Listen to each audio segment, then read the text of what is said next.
Assalamualaikum warahmatullahi wabarakatuh. Nama saya Atarya Nalendra Auditya, NIM 2050803011111010 dari kelas pengantar agribisnis perikanan PO1. Kali ini saya akan menjelaskan tentang sistem agribisnis ikan patin di kawasan Minapolitan. Sebelumnya kita apa sih kawasan Minapolitan itu?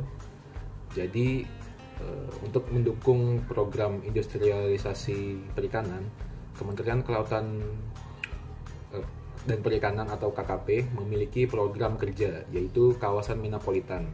Nah, kawasan Minapolitan adalah kawasan ekonomi berbasis kelautan dan perikanan yang terdiri dari sentra-sentra produksi, perdagangan, jasa, perumahan, dan kegiatan lainnya yang terkait. Kawasan tersebut diharapkan dapat menjadi penggerak ekonomi dan mampu memangkas biaya produksi karena semuanya dilakukan di satu wilayah. Nah, salah satu daerah yang ditetapkan KKP sebagai kawasan Minapolitan adalah Kecamatan Kota Gajah, Kabupaten Lampung Tengah. Nah, daerah tersebut menjadi sentra produksi ikan patin di Provinsi Lampung. Salah satu pembudidaya yang melakukan sistem agribisnis ikan patin yaitu Pokdakan Sekar Mina. Pokdakan itu kepanjangan dari kelompok pembudidaya ikan. Nah, apa saja permasalahan yang sering dialami oleh pembudidaya ikan patin? Permasalahan yang dialami para pembudidaya ikan patin yang pertama adalah mahalnya sarana produksi.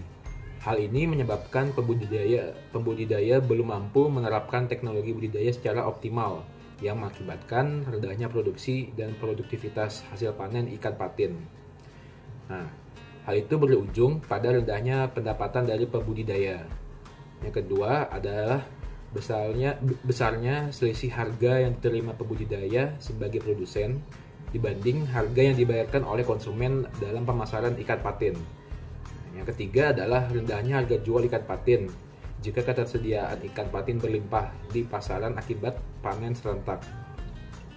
Nah, berdasarkan pendahuluan singkat tersebut, nanti akan dijelaskan lebih detail oleh teman-teman saya tentang sistem pengadaan sarana produksi budidaya ikan patin, lalu dijelaskan juga pendapatan dari hasil budidaya ikan patin, lalu ada nilai tambah hasil olahan ikan patin yang berupa produk berbentuk abon, pastel, dan kue tusuk gigi.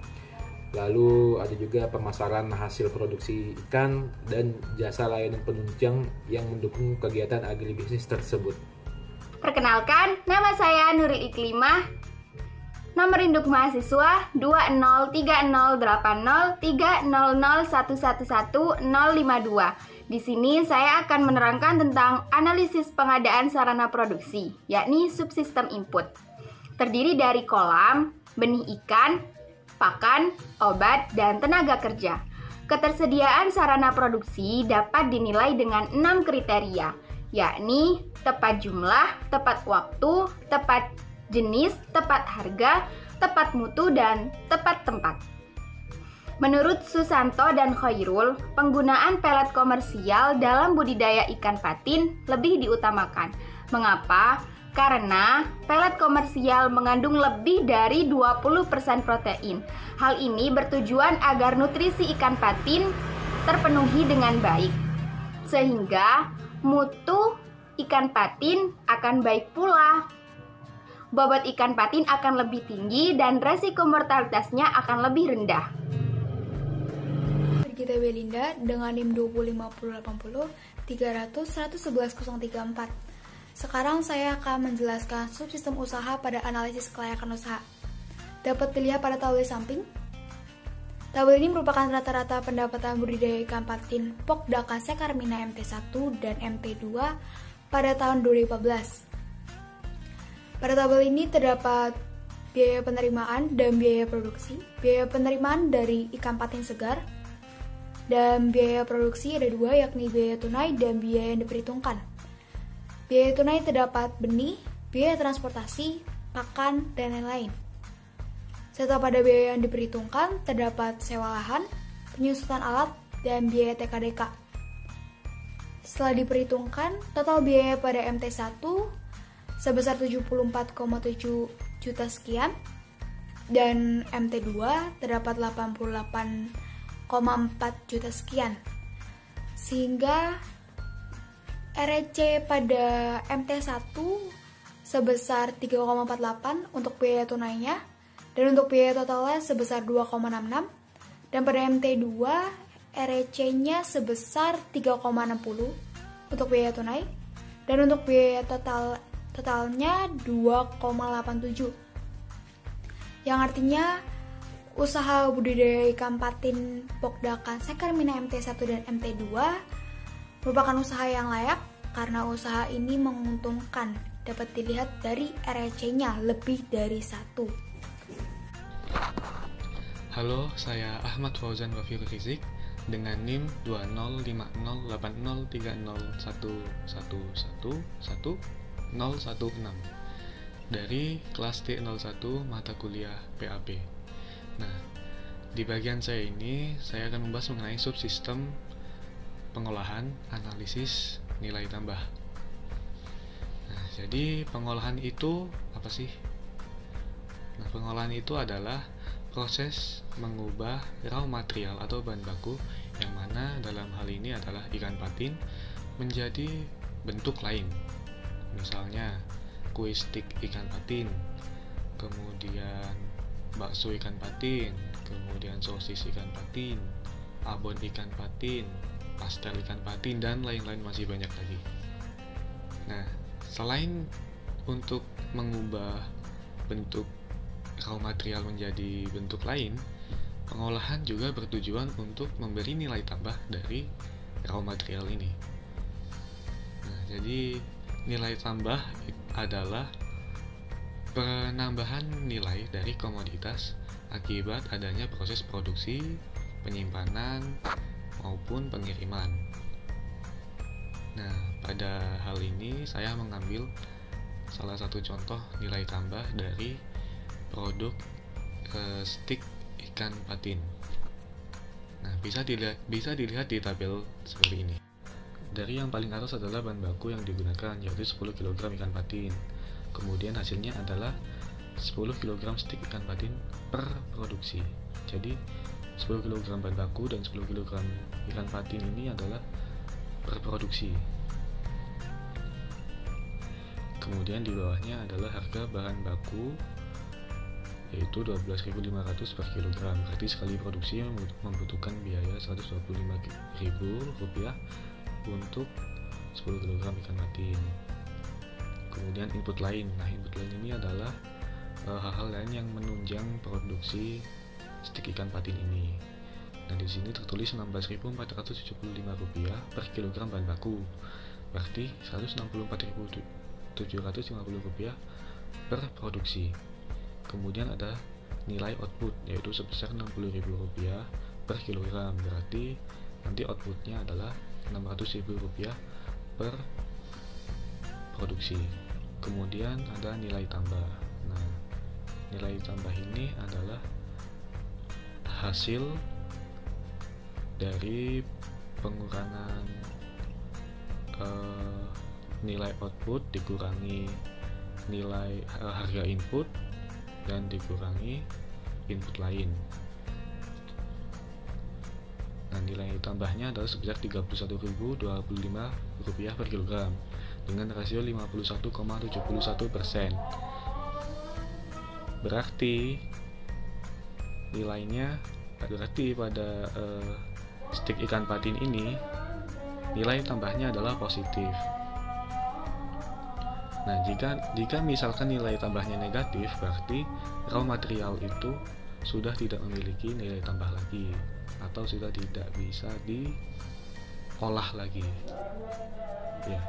Halo semuanya, perkenalkan nama saya Rafa Dewi Duta Remaja dengan NIM 205080300111048. Di sini saya akan menjelaskan tentang subsistem pemasaran pada ikan patin. Nah, yang pertama ada lembaga pemasaran, terdiri dari pembudidaya ikan patin sebagai produsen, pedagang agen, pedagang pengecer, pedagang besar luar kecamatan, dan pedagang pengecer luar kecamatan.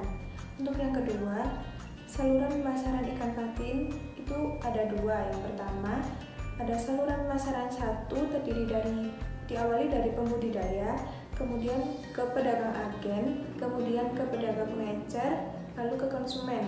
Untuk yang saluran kedua, itu diawali dari pembudidaya, pedagang agen, pedagang pengecer luar kecamatan, kemudian ke konsumen.